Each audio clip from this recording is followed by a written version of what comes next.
Hey guys, that's Sleepy Girl here, and we are in episode 1 of the COLABICORN Zoo. Welcome to the Rainforest. So, in this episode, like I said, it's the first one of our new COLABICORN Zoo project, which is a collab project with a few other people. And basically, the premise is that we're each going to have the zoo. When you get it for your turn, you build one thing, so whether it be a building, a habitat, shops, whatever you want to build based on how you feel when you get the zoo. You do that, and you have up to a week to do that, and then you pass it on to the next person, and so on and so forth until we go all the way around, and then we start over and we're going to keep repeating that process until the zoo is finished, so until it's full. So basically, after looking at the map itself, right now it just has an entrance. After looking at the map, I decided that I wanted to create an entrance to a, rainforest section. So you would walk through this, and it'd be an educational space. It'd be like a one-stop place. So you go to the washroom, you get some refreshments, buy any tickets or passes for animal experiences, whether it be a walkthrough experience or feed the animals, things like that. So you'd buy that in this building, and then you'd be able to proceed through to a rainforest themed part of the zoo itself. So it could have Bengal tigers, it could have lemurs, whatever it may be, but the foliage would remain rainforest themed. So once I had the area picked out, I realized that it'd be easier to build in a separate sandbox zoo because there is water and the terrain is not perfectly flat. So I went ahead and swapped to a plain sandbox zoo and started building. So the first thing I built, as you saw, was like a large sunshade, which is going to be a portion of a roof. This building is very open air and live, and with a lot of greenery and water features, and so I didn't want a roof that was physically attached to the walls. So because the building is still square geometrically, the circular roof really pops when it's slightly above, and it gives that sunshade type aesthetic. So I added the yellow beams strictly to give me an idea of the size of the sunroof while I was building the actual, perimeter of the building on the ground, even though the sunroof is lifted up. So here you're going to see I start working on an educational wall. I was getting very frustrated with figuring out the actual shape and construction of the building that I wanted itself. So I decided to move on to another feature that I knew I wanted to have and that I knew I needed to make room for. So to be able to make room for it, the best thing to do would be to actually have it done so that I could make sure that we had a proper spot and that it would fit properly. So this is going to house, I believe it has 15 educational signs, and then like the animal ones, and then 2 of the general education billboards. Now I know that technically in this game, since the latest update, guests get very upset when signs are not, directly close by to the animal that are portrayed on them. However, this is going to be a sandbox, like it is a sandbox zoo project, and I was going for a more realistic feel, and this is something that I personally have seen in several zoos. Every zoo that I've been to has had these little educational centers, and so I just felt like the aesthetic that I was going for, this is what I wanted. So because this is a community project and we don't actually have any animals as of yet in the zoo itself, these are going to remain blank. And if any of the other contributors to this zoo feel like they want to add part into the rainforest section that I've now created an entrance for, they would be able to go inside, pick one of the boards, and add the animal to it, and it would just grow until that section is full. Now we do have some other educational stuff that I kind of put in that's not in-game educational, but realistically it would be an educational feature. And so you'll see that in a little bit. Now I just want to talk about the materials that I'm using. So when looking at this project, aside from the headache of trying to figure out the shape of the building I wanted, since I had no clear idea going into this what I was going to do, I just kind of winged it and started going. The main thing I knew was the materials. So to get an aesthetic and be able to use squares and circles and different tiering and make everything tied in, I really wanted to stick to the same materials. So I do change a little bit as we go. So the logs that you see right now, framing the sides of the building, those get switched up to match better. But as for the stone and that like modern wood look, that's gonna stick. We end up switching to the East Asian themed stuff so that I can get the unpainted timber, and that's what we ended up using.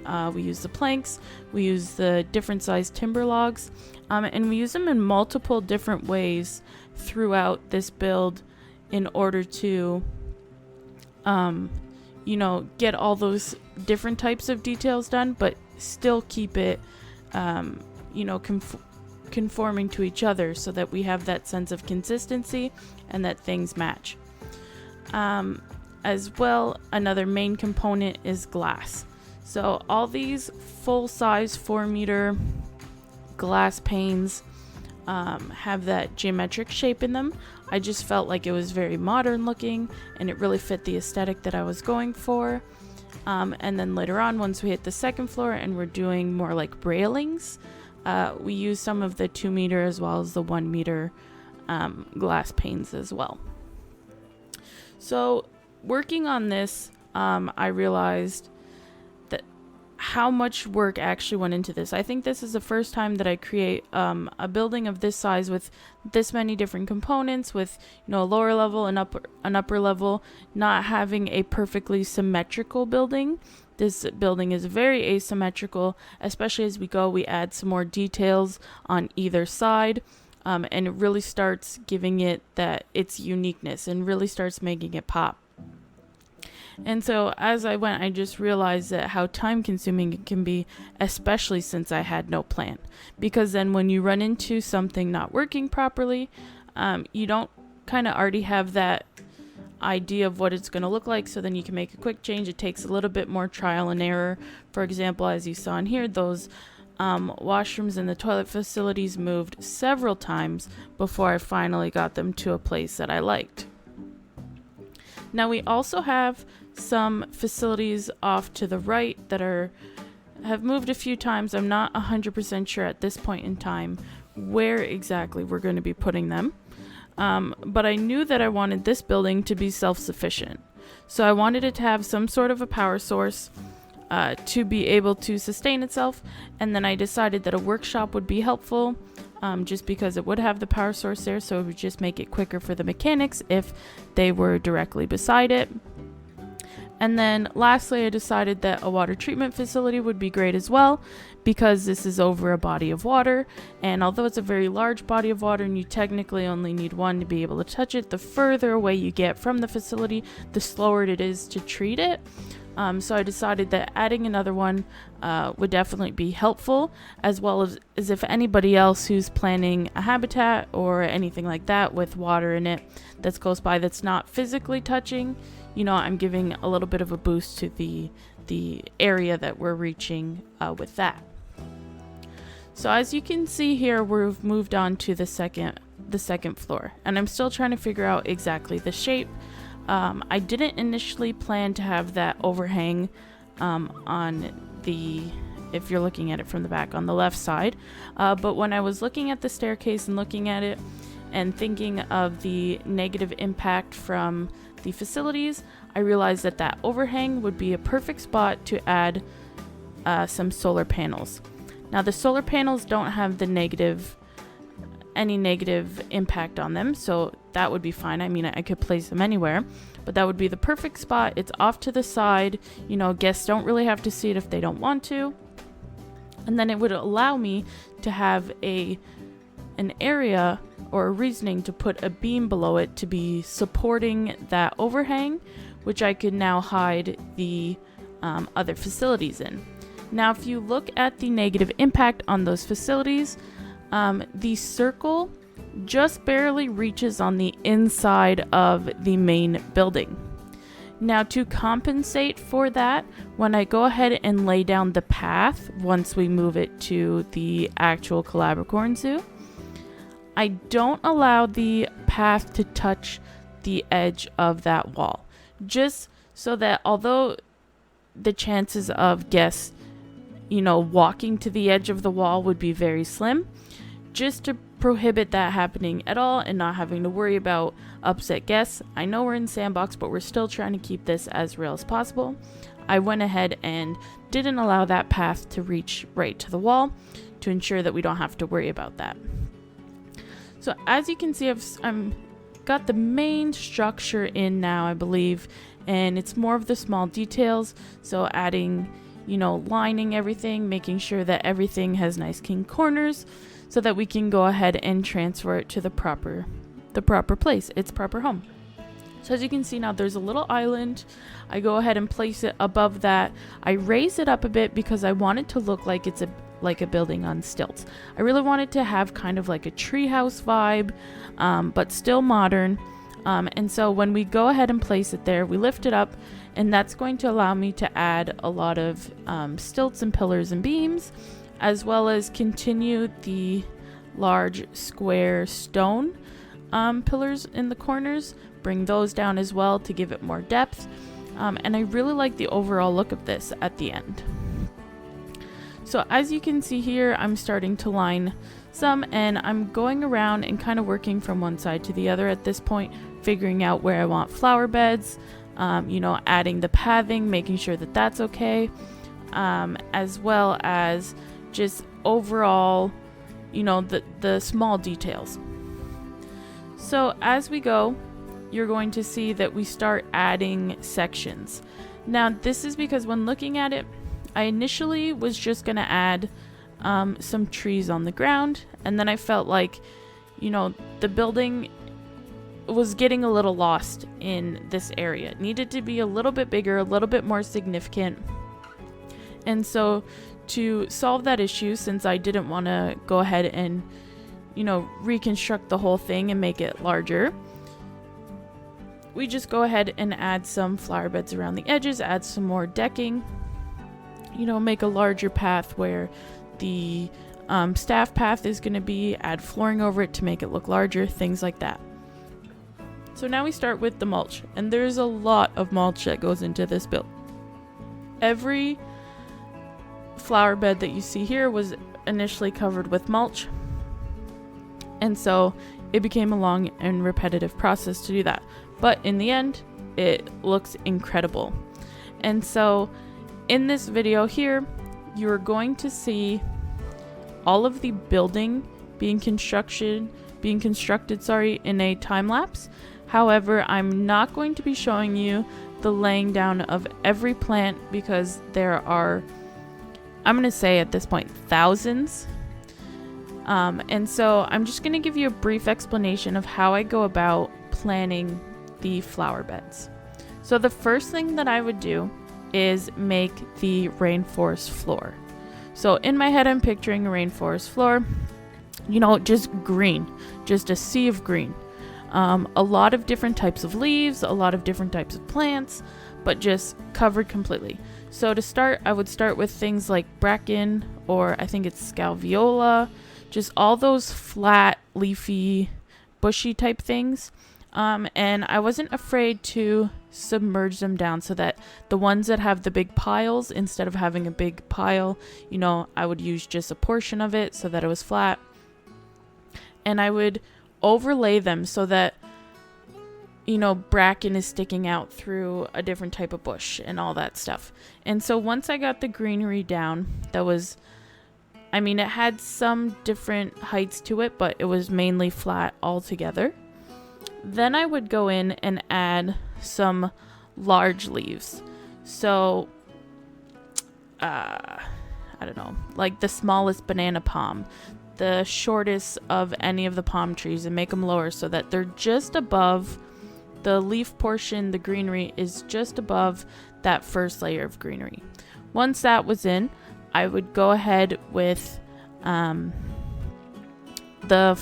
flowers. Now there's only a couple that we use throughout, and so we use the tropical ones that are listed, and then we also added lilacs just to give a pop of color because, like I said, there's only a couple to use and I just felt like it wasn't enough.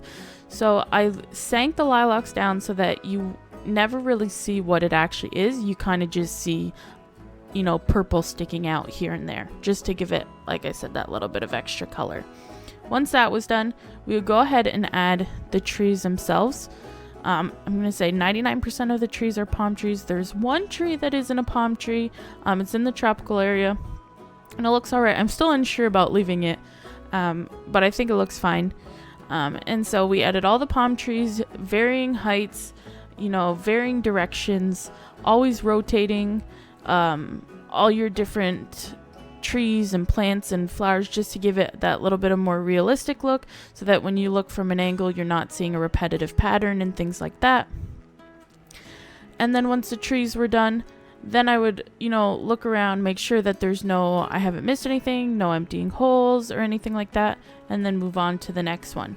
And so by doing it that way, that full process for each flower bed, I was able to get a flower bed done, and then if I want to switch to something else, I could switch to something else and then go back.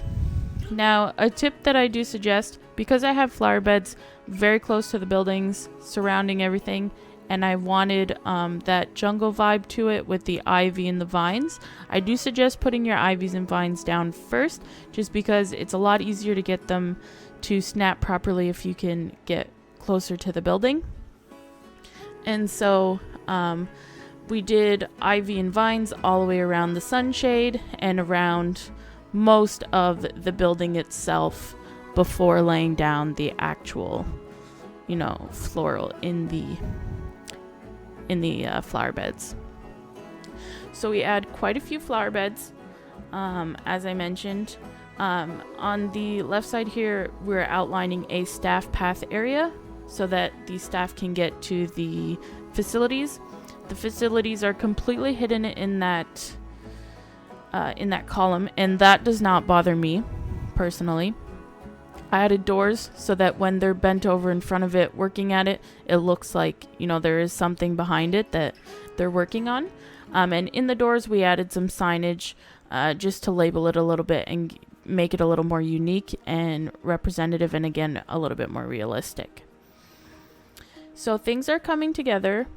This is basically, you know, almost done now. It's just all the little fine details. So the trimming, again, lots of East Asian unpainted timber.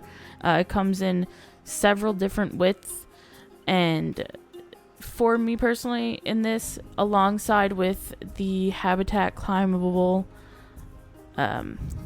logs, as well as the modern look of the wood that we use for the building and the stone and all the other East Asian timber that we used, whether it be the logs or the planks, it really just all tied in together. Now, after looking at the building from the front, I felt like the left side was, you know, a little underweighted. The right side was very heavy and the left side was missing something. So I went ahead and added another deck. We're going to add flower beds to that one as well, of course, like we did everywhere else in this build. But we're also going to add some benches to make it more of like a lookout point. So if guests want to just sit back and relax, take a break, you know, they can do that. And here we are again with these small twigs outlining some of the flower beds. The flower beds I outlined with either twigs, a 1 meter glass like you just saw, or a 2 meter glass. Now I tried to keep things different but also the same. So if it's a 2 meter, it's because people would walk there, right? And you want to make sure it's safe. So here we go. The building is done. Now with the floral, this is our final effect. So we added lots of water features, really give it that living building feeling. You can see, as I had mentioned earlier, all the ivy and the vines on the sunshade. We've added a nice waterfall with rock work underneath, which was a huge pain. And behind some of the flower beds, you'll see some water features peeking through. Those are the enrichment item that can be used for flamingos or hippos, I believe.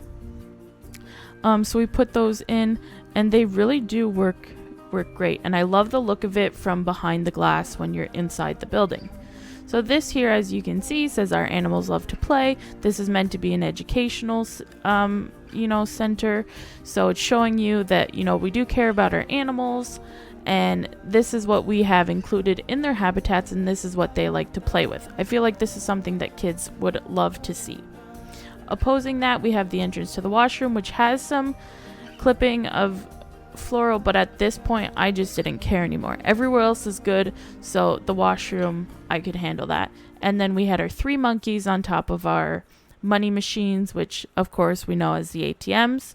We've got some benches in front of this floral, and then I went ahead and added this little staircase because I felt like that little section of island that was left would be perfect for a riverboat ride.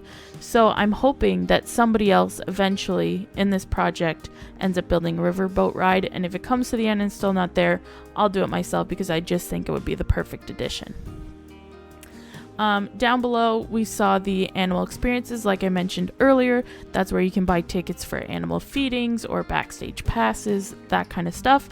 And upstairs, we have 3, drink places, the Pip Shop ones, and then we have 3 of the Chief Burger and those 3 franchises. We've got our solar panels above the waterfall, which I think kind of fits nicely as well.